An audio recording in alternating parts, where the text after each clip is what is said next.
Bienvenidos a Historias de la Humanidad.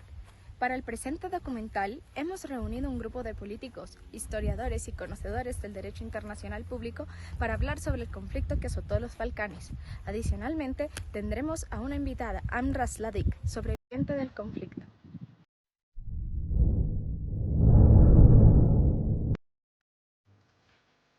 Para comprender el conflicto y la creación de los tribunales penales internacionales, se requiere remontarse a la historia. Podemos decir que pasada la Primera Guerra Mundial e impuesto el Tratado de Versalles a los países derrotados, la Segunda Guerra Mundial nace y muere 5 años después, aproximadamente, lo que obliga a la comunidad internacional a hacer juicios penales para condenar y evitar que se sigan cometiendo crímenes de tal magnitud, que han sido considerados en contra de toda la humanidad. Es así como se crean los juicios de Nuremberg en 1945 para penar a los individuos de la Alemania nazi, y paralelamente se estableció el Tribunal Penal Militar Internacional para el Lejano Oriente, o también conocido como los Juicios de Tokio. Seguidamente, la humanidad enfrenta una guerra conocida como la Guerra Fría. Las tensiones y la ambición de poder dominaron el globo y trajeron más conflictos. Décadas después culminó, para ser más exactos, en los años de 1989.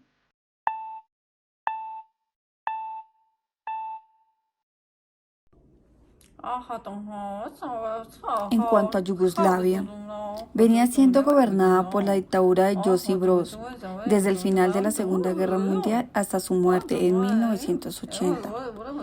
Era de ideología socialista y bajo su mandato logró mantener a Yugoslavia unida a pesar de las fuertes diferencias ideológicas y culturales, pues era el conjunto multiétnico en un solo país con disputas crecientes.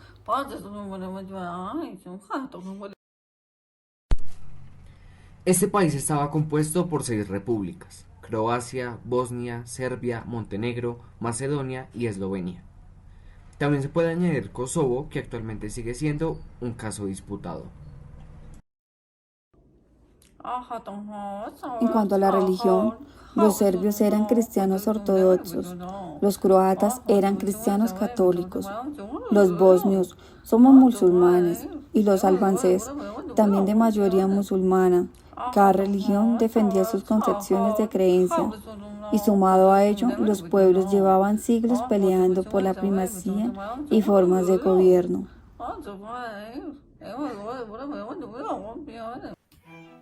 Con la muerte de Josip Broz, se desmorona la unidad y surgen movimientos nacionalistas en todas las repúblicas. Serbia, al ser un punto estratégico, poderoso e importante para Yugoslavia, y teniendo en cuenta que poblaba con importantes comunidades no solo la región serbia, sino también otras repúblicas, planeaba la unificación de los territorios y fundar la Gran Serbia, lo cual se intensificó cuando subió a la presidencia de Serbia Milosevic.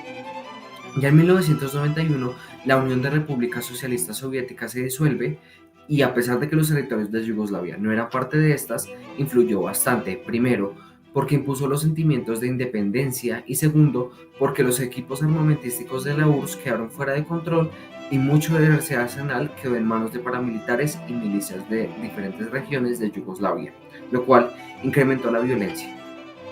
Sumando al conflicto, Kosovo tiene un aumento de población de albaneses, lo cual debilitó el poder de los serbios, quienes se sentían amenazados por ello. Todo esto detona e inicia las guerras de independencia. El primero en ganar la guerra fue Eslovenia en 1991, seguido por Croacia y Macedonia en el mismo año.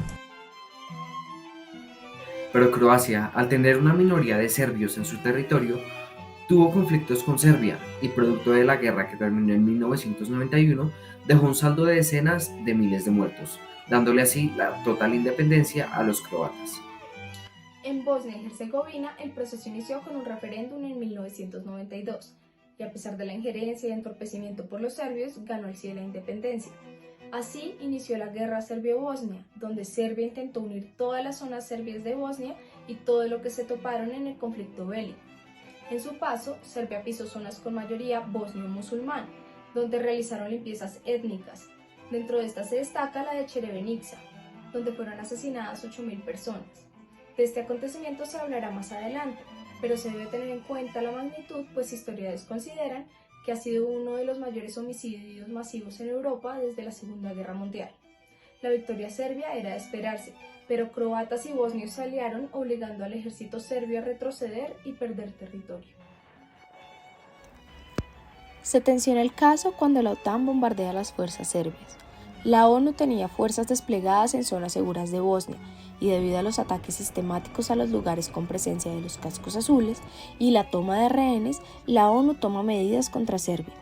Finalmente, los serbios se ven destrozados y firman en 1995 el Acuerdo de Dayton o Protocolo de París, que es un tratado de paz entre Croacia, Yugoslavia, Bosnia y Herzegovina, que puso fin a la guerra de Bosnia en el proceso de desmembramiento de la República de Yugoslavia.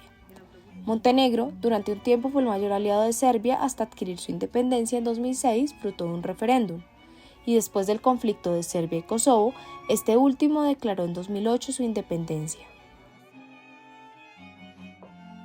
La resolución 827 del Consejo de Seguridad de la ONU del 25 de mayo de 1993 vio la necesidad de establecer el Tribunal Internacional ad hoc con la finalidad exclusiva de enjuiciar los presuntos responsables de graves violaciones del derecho internacional humanitario cometidas en el territorio de la ex Yugoslavia desde el 1 de enero de 1991, teniendo en cuenta que al ser crímenes internacionales, estos no prescriben.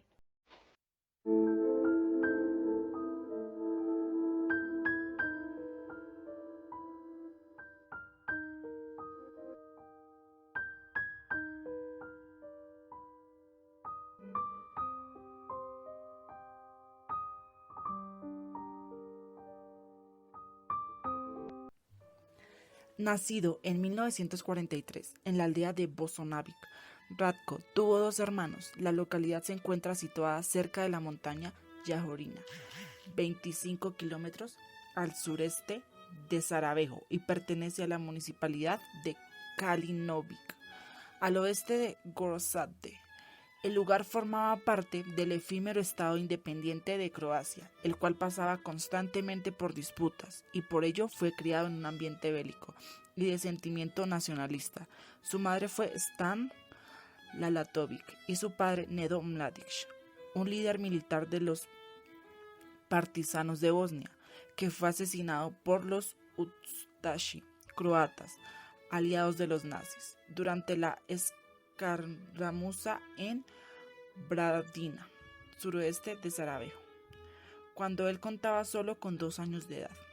Este hecho dejó una marca indeleble en su personalidad. Motivado por este recuerdo, el joven Mladić dejó su aldea con 15 años y se alistó en el ejército. Ratko Mladić fue comandante de las fuerzas serbobosnias durante el conflicto que desangró los Balcanes entre 1992 y 1995 y es recordado sobre todo por su rol en la masacre de Srebrenica. El excomandante fue arrestado en el 2011 tras 16 años a la fuga y fue uno de los últimos sospechosos en enfrentarse a juicio en el Tribunal Internacional Criminal de la ONU para la antigua Yugoslavia. Acabada la guerra, permaneció 15 años escondido hasta que fue capturado en 2011 en Lazarevo, un pueblo a unos 100 kilómetros al norte de Belgrado, y a pesar de la incansable búsqueda por parte de la Unión Europea, los servicios de inteligencia del Ministerio del Interior serbio y en general la comunidad internacional para su captura, el mismo pueblo serbio se mostró como su mayor defensor, quedando aún seguidores y devotos que defienden sus actos en los conflictos bélicos en los territorios de lo que fue Yugoslavia. Un año después comenzó el juicio contra él ante el Tribunal Penal Internacional para la antigua Yugoslavia. Mladić fue condenado por crímenes de guerra, de lesa humanidad y de genocidio.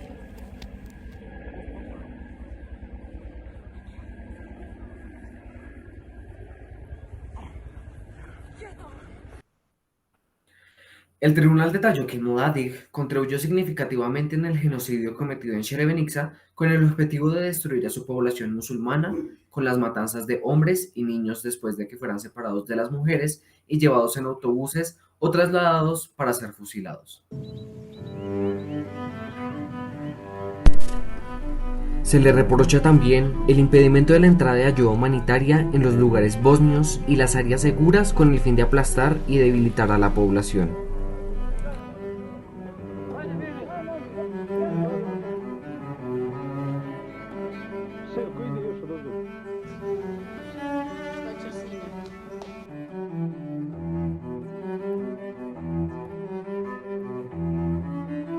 Mladic sugirió a los políticos y a los militares a su cargo cómo actuar en aras de la limpieza étnica, demostrando su deseo en público para lograr la desaparición de musulmanes bosnios por medio de órdenes y difusión de propaganda falsa para confundir a la comunidad internacional.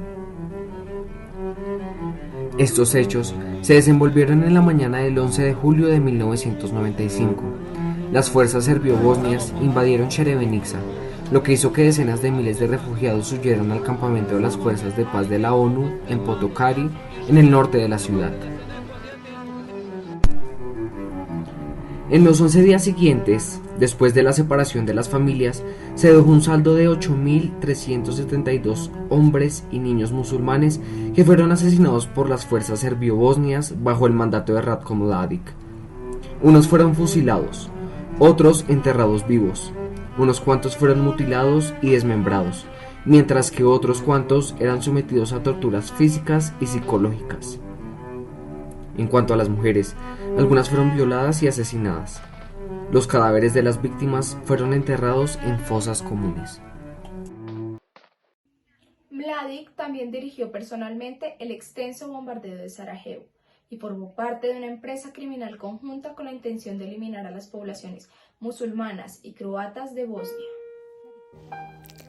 Mladic fue ascendido al rango de teniente coronel general y posteriormente asumió el mando del segundo distrito militar del Ejército Popular Yugoslavo en Sarajevo, capital bosnia. Sus buenos resultados durante su estancia en Krajina habían llevado al gobierno federal a destinarle a otra zona en creciente conflicto. Un mes después de la declaración de independencia de Bosnia y Herzegovina, ordenó el bloqueo de la ciudad de Sarajevo, cerrando el tráfico tanto dentro como desde fuera de la ciudad, y el corte del suministro de agua y electricidad. Esto desencadenó los 4 años del asedio de Sarajevo, el más largo en la historia de la guerra moderna. La ciudad fue bombardeada con obuses y disparos indiscriminados de francotiradores. El Tribunal Penal Internacional para la antigua Yugoslavia lo acusaba de crímenes de guerra contra civiles en Sarajevo, cometidos durante el asedio entre 1992 y 1995, en el que murieron más de 10.000 personas, entre ellas unos 1.500 niños. Por último, se le indilga el secuestro del personal de la ONU. En abril de 1994, cuando comenzó su ofensiva sobre la zona segura de Gorazade, y la OTAN respondió con su campaña de bombardeos contra objetivos serbo-bosnios, Mladic contactó con el general Ross, quien en su momento era el oficial mayor de las fuerzas de la ONU, y le amenazó con responder a los ataques. Literalmente, el ex general Mladic dijo que un ataque más y empezaré a derribar aviones. No puedo garantizar la seguridad de Unprofor y les atacaré tanto a ellos como a su centro del mar, haciendo efectivas sus amenazas. Ordenó a sus tropas rodear a 150 unidades y tomarlos como rehenes. Después de esto contactó de nuevo con Ross para advertirles que si la OTAN no interrumpe sus acciones, ningún soldado de la ONU saldrá con vida.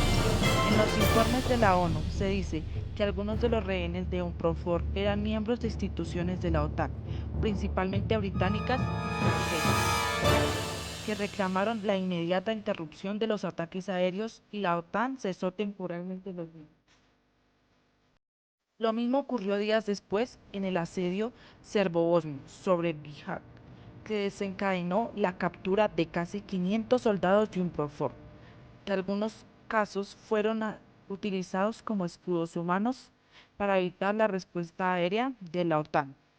Durante el asedio de Srebrenica, en junio de 1995, se produjeron también secuestros de soldados del batallón neerlandés que protegía el enclave, por lo que la dirección de la OTAN descartó también los ataques aéreos sobre las fuerzas de la ciudad.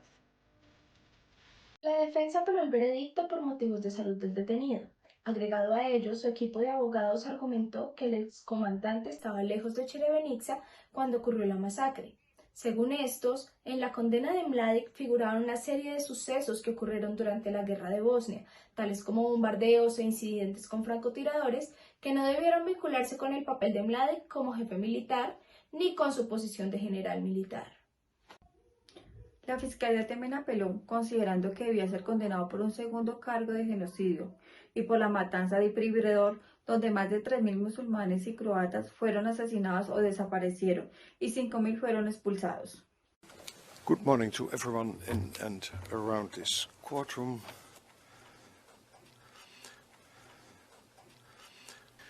The indictment charged two counts of genocide and 5 counts of crimes against humanity, namely prosecution, murder, extermination, deportation, and the inhumane act of forcible transfer. Mr. Mladic, if you continue like this, adjourn. We adjourn. Mr. Mladic will be removed from the courtroom. Curtains down.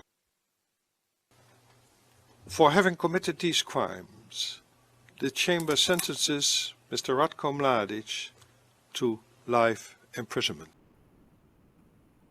El Tribunal Internacional Criminal de la ONU para la antigua Yugoslavia, el 8 de junio del 2021, desestimó la petición de la Fiscalía para añadir una segunda condena de genocidio por una campaña militar en 5 municipios de Bosnia para expulsar a los no serbios entre 1992 y 1995. También, en el veredicto se concluyó que los abogados del ex líder serbio bosnio no pudieron demostrar ningún error en la evaluación de la sala que lo condenó en primera instancia. Por otro lado, se rechazó la apelación en donde la defensa de Mladic solicitaba una absolución, una rebaja de la condena o la repetición del juicio luego de haber sido condenado en 2017 a cadena perpetua. Para terminar, se ratifica dicha condena, principalmente por el genocidio de Srebrenica y por crímenes de lesa humanidad. La sentencia tiene carácter definitivo y por lo tanto no es apelable. El gobierno serbio en el periodo de 2004 a 2012, en cabeza de Boris Tadic, provocó diversos sentimientos en la población, pues su colaboración en la captura y en llevar a Mladic ante los tribunales internacionales generó división de opiniones en la población serbia. Mientras una mayoría afirma que el entregar a tribunales extranjeros a compatriotas y héroes de la patria que dieron la cara y enfrentaron la guerra balcánica para defender la integridad del territorio es una traición a la patria y una mera técnica cambio de la adhesión del país a la Unión Europea, junto con estos partidarios del general Mladic, unos consideran que este juicio en el Tribunal Penal Internacional para la ex Yugoslavia está destinado a distraer la atención de las atrocidades en los Balcanes por parte de otros países, y que Estados Unidos, al tener gran capacidad de decisión, principalmente por su participación y financiamiento del Tribunal de la Haya, quiere camuflar sus propios bombardeos en Kosovo poniendo como escudo el personal serbio. En cuanto a la minoría, dejan todo en manos de la justicia para buscar el esclarecimiento de los hechos. Desde su arresto, en el 2011, el exgeneral se encuentra en la unidad de detención de la ONU en La Haya.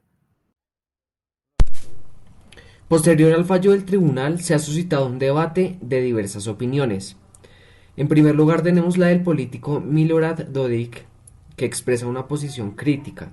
El representante de la comunidad serbio-bosnia en la presidencia bosnia aseguró que la sentencia de la justicia internacional contribuye, abro comillas, a que se refuerce más la desconfianza entre los pueblos.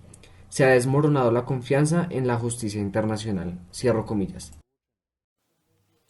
Las víctimas de la matanza se han reunido en el centro memorial de este crimen y los testimonios se han dado a conocer como el de Nura Mustafic, que perdió a 3 hijos y a su marido en Srebrenica, y dijo que es bueno que se sepa que se cometió un genocidio. Por su parte, la alta comisionada de las Naciones Unidas por los Derechos Humanos, la chilena Michelle Bachelet, celebró la sentencia contra Mladic, manifestando que pone de relieve la determinación de la justicia internacional de hacer rendir cuentas, sea cual sea el tiempo que tome. Después de haber perdido tantas personas importantes para mí, estoy satisfecha de saber que una persona tan peligrosa va a pagar por sus crímenes cometidos contra las comunidades indefensas aledañas a Serbia.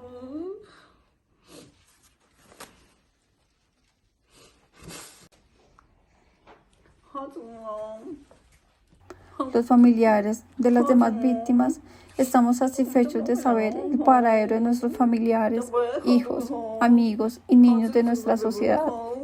Espero que nada de esto ocurra nuevamente, puesto que es desgarrador perder de la noche a la mañana a cientos de personas cercanas y de una manera tan cruel e inhumana. Para terminar, quiero decir que gracias a la cooperación de la comunidad internacional se pudo penalizar todas estas acciones para que no quedaran en la impunidad.